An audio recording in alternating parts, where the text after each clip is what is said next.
Finally tonight, a campaign comment about the fraudulent race attack claim since acknowledged and recanted by a John McCain campaign volunteer in Pennsylvania. You know the story quite well by now. It is a sad and demoralizing tale of a woman who could easily be summarized by the awful term B actress. Ashley Todd was not sexually assaulted by a big black man. He did not carve the letter B onto her face to punish her for supporting John McCain. It apparently never dawned on her or resembled less a cut than an abrasion done by a weapon no more sinister than a nail file. She was not even at the ATM where she claimed the attack took place. It apparently never dawned on her that the machine had security video and she would not be on it. And clearly, somewhere in her mind was a calculation that a story like this one, with layer upon layer of racial threat, could be some kind of game changer for the presidential candidate she worked to get elected in at least 2 states for at least 2 months. Her saga is pathetic. She now claims mental illness. If this too is not true, Ms. Todd might think she's pulling another fast one over on the rest of us. In fact, her claim seems to be accurate whether she knows it or not.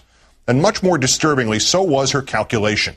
At least until her story, in retrospect, a ludicrous confession, fell apart and she had to confess her crime. She had inspired dozens, perhaps hundreds of journalists and bloggers and all those in between on both political sides to stand over this nation's ever-present tinderbox of racial prejudice and racial fear and racial hatred. And she had brought them all matches. We already know what the executive vice president of Fox News had written while his organization was collectively perched next to that tinderbox, waiting for the slightest excuse to light it, and our nation ablaze. The over-the-top caveat thrown in for a window-dressing balance with not the slightest intention that it should ever be taken seriously. Quote, if the incident turns out to be a hoax, Senator McCain's quest for the presidency is over, forever linked to race baiting. That is the well-known part of what John Moody wrote. What preceded it was far less publicized and far more important.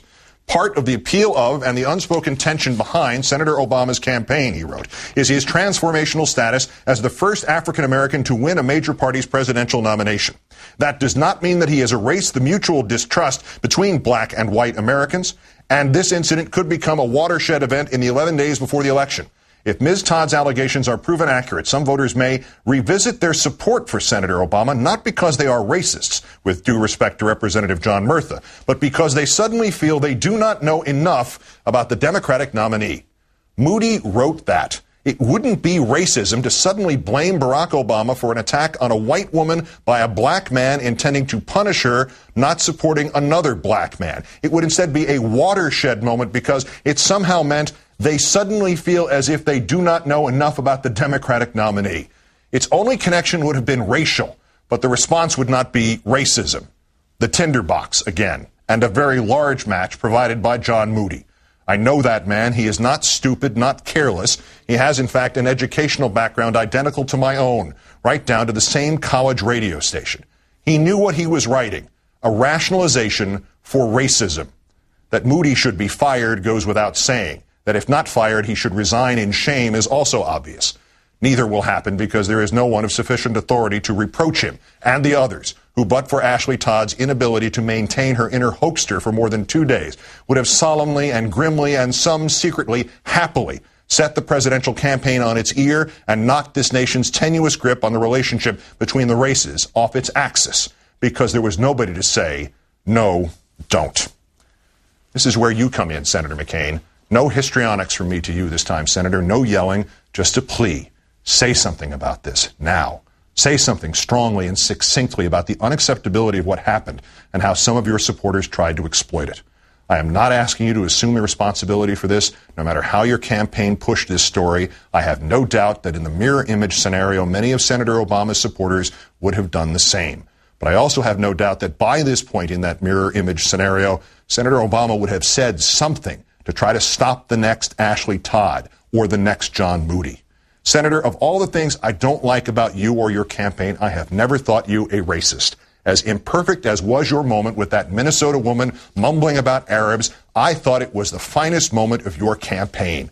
I believe that you feel as I do, that racial hatred and prejudice have no place in this campaign nor in this country. I believe that you feel as I do. As Clarence Darrow said in a different time and a different context, I am pleading for the future. I am pleading for a time when hatred and cruelty will not control the hearts of men, when we can learn by reason and judgment and understanding and faith. Sometimes, Senator McCain, it is as if we are almost there, and then some unthinking act like the one by that Ashley Todd throws us back against the rocks, and we barely escape with our ship intact. In that time of foundering, Senator McCain, far too few of us have a chance to personally right the ship, to heal instead of to stand idly by, to make a difference in this oldest and most wearying of our struggles as a nation. This chance, sir, is yours. Say something, or better yet, say something with Senator Obama about race and how we live with one another and how we can. Let this last week of the campaign be remembered, no matter how it turns out next Tuesday, as something other than the time Ashley Todd lied and the John Moody's threatened and you said nothing. Senator McCain, once again, grab the microphone. Thank you.